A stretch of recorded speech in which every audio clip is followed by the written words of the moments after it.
11 जो है वो सॉल्व करने जा रहे हैं अकाउंटिंग फॉर कॉरपोरेशन का, जिसमें हमने ये बेसिकली क्वेश्चन ये है कि आपने किसी बंदे का पूरा बिजनेस खरीद लिया, ठीक है।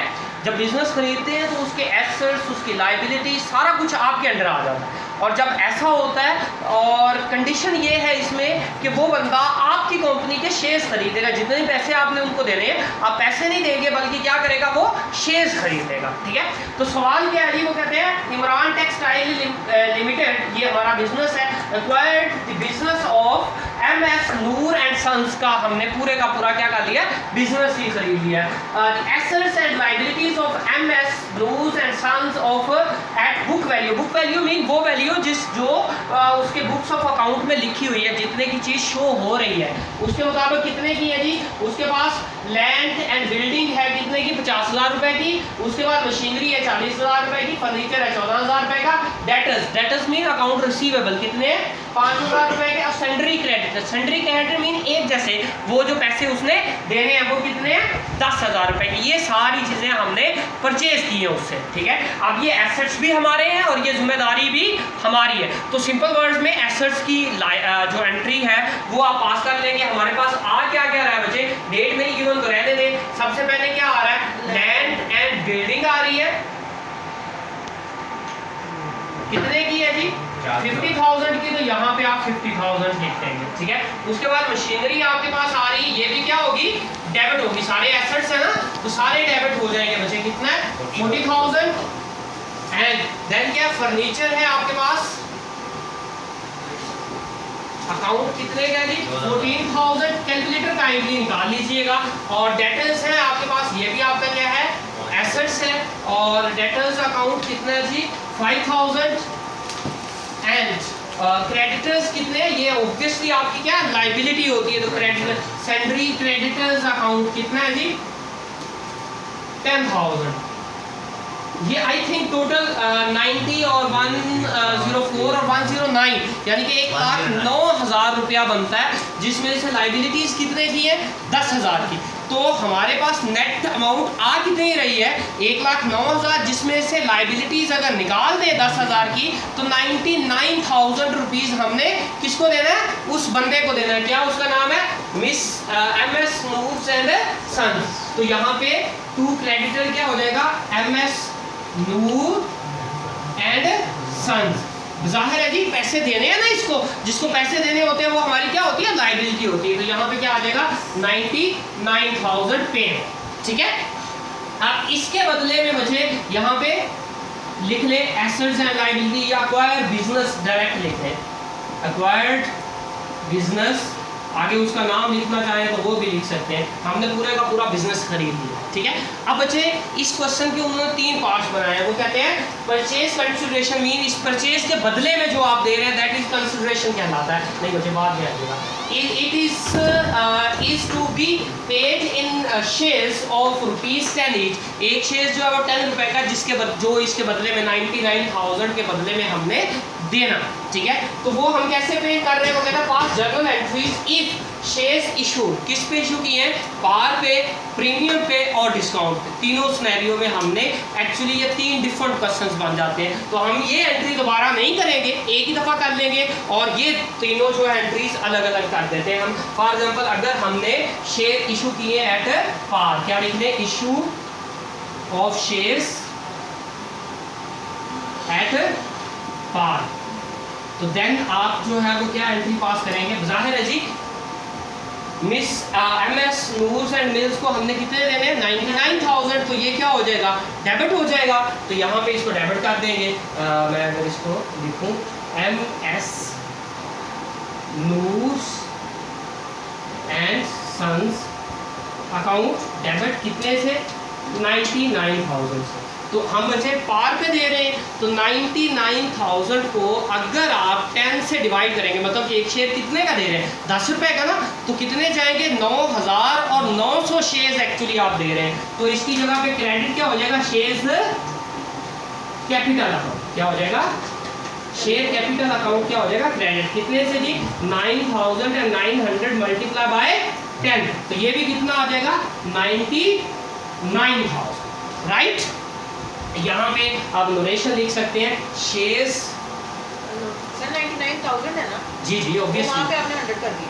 यहाँ पे 99,000 है, यहाँ पे 100 ही आएगा, ये शेयर्स है। अच्छा, शेयर्स अलॉटेड,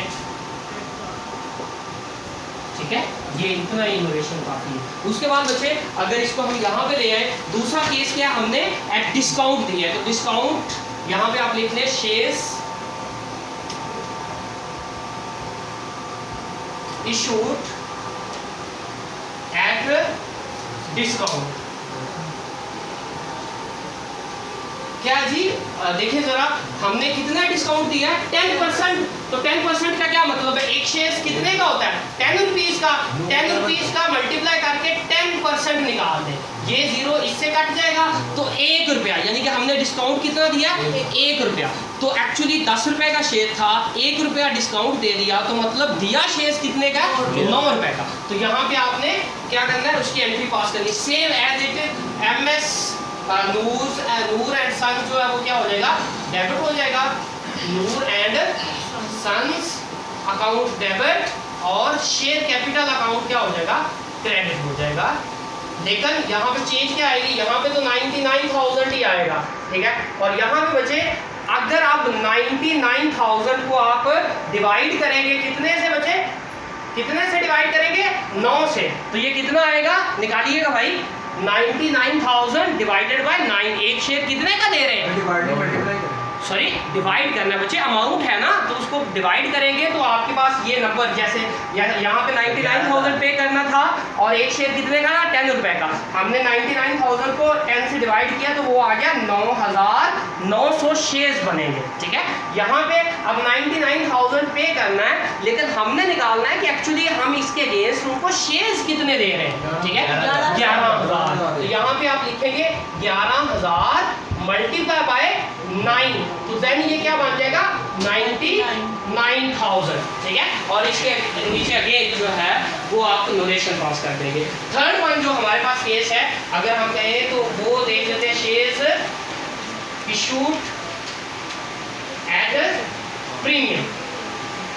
देन क्या होगा बच्चे, अब देखिए उसने कहा 10% प्रीमियम, तो 10% प्रीमियम का क्या मतलब होगा कि 11 रुपए का इशू दिया है। तो बच्चे अब same again MS Noor and sons क्या हो जाएगा डेबिट, और क्रेडिट क्या होगा बच्चे, अच्छा सॉरी इसमें एक चीज रह गई है, एक चीज रह गई, सॉरी बच्चे ये ट्रांजैक्शन हमने गलत की है। इसमें एक्चुअली होना है, हमने शेयर्स उनको कितने दिए 11,000 शेयर्स दिए, और शेयर कैपिटल हमेशा किससे क्रेडिट करते हैं पार वैल्यू के साथ। इसको जब पार वैल्यू के साथ करेंगे तो ये कितना आ जाएगा 1,10,000 रुपए, कितना आ जाएगा 1,10,000 रुपए। और बच्चे हमने क्या दिया है डिस्काउंट दिया है, तो डिस्काउंट की अमाउंट कहाँ पे आती है यहाँ पे, शाबाश। डिस्काउंट क्या हो जाएगा क्रेडिट, कितना 1 रुपया डिस्काउंट दिया कितने शेयर्स पे 11,000 शेयर्स पे, तो ये यहाँ पे आ जाएगा। आई होप कि आप लोगों को समझ आ गई है। 11,000 और 99,000 ये 1,10,000 हो जाएगा। बच्चे एक्चुअली है क्या, हमने 99,000 रुपीज़ दे रहे थे, जिसके बदले में हम उनको क्या दे रहे हैं शेयर्स दे रहे हैं। शेयर किस प्राइस पे दे रहे हैं, क्वेश्चन कहता है डिस्काउंट 10% डिस्काउंट निकाला तो वो 1 रुपीज़ बनता है, यानी कि 10 रुपीज़ वाला शेयर हम कितने में दे रहे हैं 9 रुपीज़ में दे रहे हैं। तो 99,000 को अगर 9 रुपीज़ से डिवाइड करें तो हमें पता चल जाएगा कि हमारे शेयर्स कितने जाएंगे, ठीक है। तो 99 को 9 से डिवाइड किया तो हमारे पास पता चला तो 11,000 शेयर जाएंगे, 11,000। और हमने ये डिसाइड किया हुआ है कि कैपिटल हमेशा पार वैल्यू से ही क्रेडिट होता है, चाहे आप इशू प्रीमियम पे करें चाहे डिस्काउंट पे करें। तो ये बचे 11,000 शेयर मल्टीप्लाई बाय 10, कितना आ गया 1,10,000। अब इधर 1,10,000 था, इधर 99,000 था, तो वो क्या है 1 रुपया आपका क्या डिस्काउंट, और एक शेयर कितने का, टोटल शेयर कितने 11,000, तो ये आ गया बच्चा, ठीक है। उसके बाद नूर सन्स को यहाँ पे भी हमने कितने पैसे दे रहे हैं 99,000, ये क्रेडिट डेबिट हो गया। और यहाँ पे अगेन बचे हमारे पास 2 शेयर कैपिटल। अब यहाँ पे वैल्यू कितनी आएगी, हमने शेयर एक कितने का इशू करे 99,000 रुपीज़ देना है, और एक शेयर कितने का 11 रुपए का, तो ये कितने आते हैं जी आई थिंक 9,000। तो यहाँ पे बच्चे आप लिखेंगे 9,000 मल्टीप्लाई बाय 11, तो ये कितना बनता है, कितना बनता है सॉरी ये 10 पे करेंगे। सॉरी ये 10 पे करेंगे, 10 पे करेंगे तो ये कितना बनेगा 90,000। गुड, शाबाश बच्चे, ठीक है। अब बच्चे यहाँ पे कितना 99,000 और यहाँ पे कितना 90,000, तो ये 9,000 आपके पास क्या आ जाएगा प्रीमियम, ठीक है। 1 मल्टीप्लाई बाय 9,000, 9,000 कौन सा बच्चे नंबर ऑफ शेयर्स, तो ये 9,000 यहाँ पे आ गया, तो ये दोनों साइडें आपकी इक्वल होगी, वहाँ पे भी 99,000 और यहाँ पे भी 99,000। आई होप कि आपको समझ आ जाएगी। Thank you very much.